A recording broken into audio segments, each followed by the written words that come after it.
Es normal o común que a lo largo de nuestra historia asociemos a los asesinos seriales con el país de los Estados Unidos.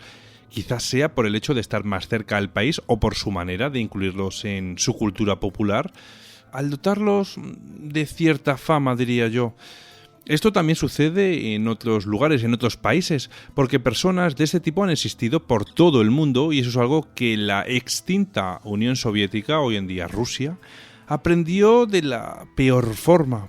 Cuando entre los años de 1978 y 1990, Andrei Chikatilo puso a todo el país de cabeza y ahora nuestra amiga y compañera Verónica Cano os va a contar qué es lo que hizo para poner a una enorme nación en guardia y le temían como a uno de los mayores asesinos de la historia. Os dejo con Verónica. Muy buenas noches, compañeros, compañeras, oyentes de Misterioso Universo en la Red. Una vez más me sumo al equipo de colaboradores para sacar a la luz historias inquietantes y espantosas, tanto como para teñir de rojo y negro las noches en las que escucháis este programa y esta sección. Hoy nos movemos por Europa y damos un gran salto, y lo hacemos hasta llegar a la antigua Unión Soviética, para tratar de poner sobre la mesa el caso de Andrei Chikatilo, el peor asesino en serie y caníbal soviético de toda la historia del país. En aquel momento le llovieron motes de lo más inquietante, como el carnicero de Rostov o el destripador rojo, y fue capaz de cometer la agresión sexual, asesinato y mutilación de al menos 52 mujeres, niños y niñas entre 1978 y 1990, habiendo él mismo confesado hasta 56 crímenes. Empecemos por el principio, hablando de Chikatilo y de su infancia. Quizás la mejor forma de entender lo que ocurrió en el futuro. Siendo el menor de 3 supuestos hermanos, sus primeros años de vida estuvieron marcados tanto por el apresamiento de su padre como por la presunta desaparición de su hermano mayor. Su madre les contaba, tanto a él como a su hermana pequeña, que unos campesinos lo habían raptado para comérselo, algo que le marcó notablemente y que le pudo causar perfectamente un trauma, pues en realidad nunca pudo constatarse el nacimiento ni la muerte de ese niño mayor al que la madre siempre hizo referencia. El comportamiento de nuestro protagonista siempre fue introvertido, especialmente en el colegio. Tenía serios problemas de visión y padeció enuresis nocturna hasta los 12 años, lo que se convirtió en motivo de humillación, burlas y bullying. En la adolescencia se convirtió en una persona tremendamente cerrada, incluso con las mujeres, y la impotencia sexual comenzó a marcar sus distintas relaciones. Estudió 3 titulaciones y se graduó como maestro con una creciente e incontrolable atracción hacia las niñas de 12 años. En cierto modo estaba estancado en esa edad, la cual le generaba un mal recuerdo ya no solo por las burlas y las humillaciones sufridas, sino porque éstas se habían traducido en problemas sexuales reales. Con la masturbación liberaba esa frustración y además lo hacía mientras veía a niñas en ropa interior. Si bien encontró una mujer con la que contraer matrimonio, sus problemas sexuales continuaron. Se sentía castrado, impotente, frustrado, pero aún así nunca dejó de comportarse como una persona trabajadora, atenta, siempre vinculado al Partido Comunista, culto e incapaz de levantarle la voz a nadie. Su esposa, para colmo, también le sometía. Le recordaba muy habitualmente que su funcionamiento sexual era muy deficiente. Además, sus alumnos tampoco le tomaban en serio y todo a su alrededor era frustrante.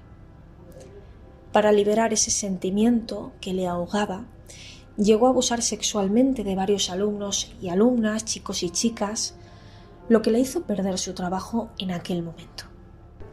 En el año 78 y poco antes de Navidad, Chikatilo mató por primera vez.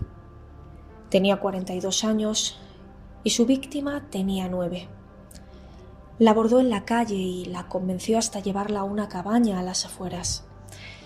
Allí la desvistió con violencia. En algún momento le provocó un rasguño que hizo manar la sangre. Y es en este momento donde nuestro protagonista comienza a establecer un vínculo muy especial entre la sangre y el sexo. Tanto es así que le provocaba placer sexual, un placer desconocido para él hasta la fecha.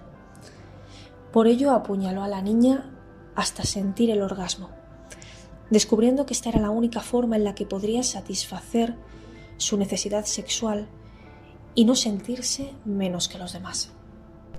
Cuando consiguió un nuevo trabajo que le obligaba a viajar constantemente, Chikatilo vio el cielo abierto a la hora de continuar escogiendo víctimas. La segunda sería una prostituta de 17 años, a la que convenció para ir al bosque y mantener relaciones, pero como no lo consiguió, ella se burló de él. Muy enfurecido, la estranguló, eyaculó sobre su cuerpo y la mutiló salvajemente, devorando algunas de sus partes mientras bailaba una danza extraña de manera descontrolada.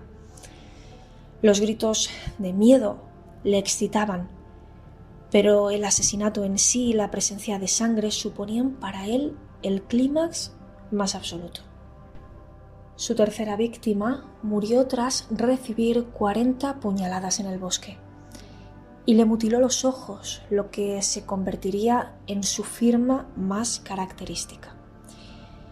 Y continuaron muchas otras, niños, niñas, chicas jóvenes, todas ellas asesinadas brutalmente en bosques, con claros signos de sadismo y sobre todo presencia de mutilaciones en ojos, pechos u órganos reproductores, además de ausencia de algunas extremidades. El modus operandi solía ser siempre el mismo. Acudía a paradas de tren o de autobús y con pretextos y mucha amabilidad convencía a estas víctimas hasta llegar a la escena del crimen. Con el tiempo, las mutilaciones comenzaron a realizarse con la precisión de un cirujano. Y es que todas estas mutilaciones siempre estaban relacionadas con su impotencia. Mutilar los órganos reproductores se había convertido en su principal afición y sobre todo en la única forma de alcanzar el clímax. Sin embargo, y con el transcurrir del tiempo, cada vez le costaba más, así que tenía que reinventarse y ser cada vez más violento, más sádico y sobre todo más caníbal. Los mordiscos se habían convertido en una herramienta fundamental y en sus confesiones llegó a indicar que le gustaba tragarse partes, sobre todo las más blandas, de todos esos cuerpos en el momento y en la escena del crimen. Si bien durante mucho tiempo todas las sospechas recayeron sobre él, conseguía librarse por su carácter apocado y amable, pero sobre todo por una cuestión muy curiosa que os voy a contar. Tenía diferentes grupos sanguíneos en sangre y semen, algo que ocurre en muy pocos individuos. Por este motivo, más de 6 años duraría esta persecución, tiempo en el que evidentemente continuarían produciéndose crímenes de lo más salvaje. Finalmente, y en 1990, harto de cualquier persecución, prometió colaborar en la investigación para evitar que con los interrogatorios le recordasen los detalles de todos esos asesinatos, de todas esas acciones tan reprochables. Ante un psiquiatra, se derrumbó y confesó 52 crímenes e incluso llegó a guiar a los investigadores por los distintos escenarios. No sin antes escribir una declaración en la que reconocía tener impulsos sexuales desviados y los justificaba con las burlas y sufrimientos vividos hasta la fecha. Es posible que buscase una salida alegando la presencia de algún tipo de trastorno mental. Pero lo cierto es que presentaba ya no solo baja tolerancia a la frustración, sino un comportamiento obsesivo en relación al sexo. Chikatilo fue acusado de más de 50 asesinatos agravados, pues la mayoría de sus víctimas fueron mutiladas aún con vida, habiéndoles sido retirados sus órganos reproductores. El diagnóstico no alegó ningún tipo de patología mental. Estaba legalmente cuerdo, por lo que podría tratarse de un psicópata de manual, con capacidad suficiente para la premeditación, además de prudencia y sobre todo sadismo. Los jueces no dudaron en anunciar su sentencia: pena de muerte y ejecución de un tiro en la nuca el 14 de febrero de 1994, el día de San Valentín. Tras el arresto, y hasta mucho tiempo después de la ejecución, la familia de Chikatilo fue perseguida y amenazada de muerte. De hecho, tanto su exmujer como sus hijos se vieron obligados a cambiar de apellido en muchas ocasiones. Ya estaban separados legalmente, pero se divorciaron en 1989. Su hija también se había separado de la familia tiempo atrás, apartándose por haber visto comportamientos desagradables en su padre hacia su nieto. Sin embargo, su hijo le defiende a capa y espada, orgulloso de su legado, de su apellido y de su padre. Este chico presenta a su vez un largo historial de delincuencia y siempre ha insistido en que su padre no era ningún criminal y que se le imputó y ejecutó sin pruebas. Con tan solo echar un vistazo a las publicaciones existentes sobre nuestro protagonista, podemos darnos cuenta enseguida de su mirada tan inquietante, provocadora cuanto menos. Quizás hasta orgullosa de sus actos, pues todos y cada uno le regalaron otra forma de entender el mundo y de solucionar sus propios problemas sexuales. Es por ello por lo que seguramente nos encontremos ante un verdadero psicópata de manual, sádico, narcisista, frío, capaz de provocar mutilaciones de todo tipo, además de canibalismo, siempre enfocado a obtener el placer sexual que según él la naturaleza le había negado. Es importante recordar su carácter apocado y sobre todo aquella historia aterradora que le contaba a su madre sobre que su hermano mayor, del que no existía ningún tipo de constancia, había sido desollado y devorado por unos campesinos. Es una completa locura pensar que ese episodio puede tener relación con el comportamiento posterior, aunque evidentemente sirve para traumatizar a un niño de corta edad. Lo mismo sucede con las burlas sufridas en sus distintas etapas como estudiante, que le generaron numerosos complejos y un rechazo descomunal hacia su persona. La impotencia sexual siempre le acompañó, además de esa probable pedofilia o atracción sexual hacia los niños.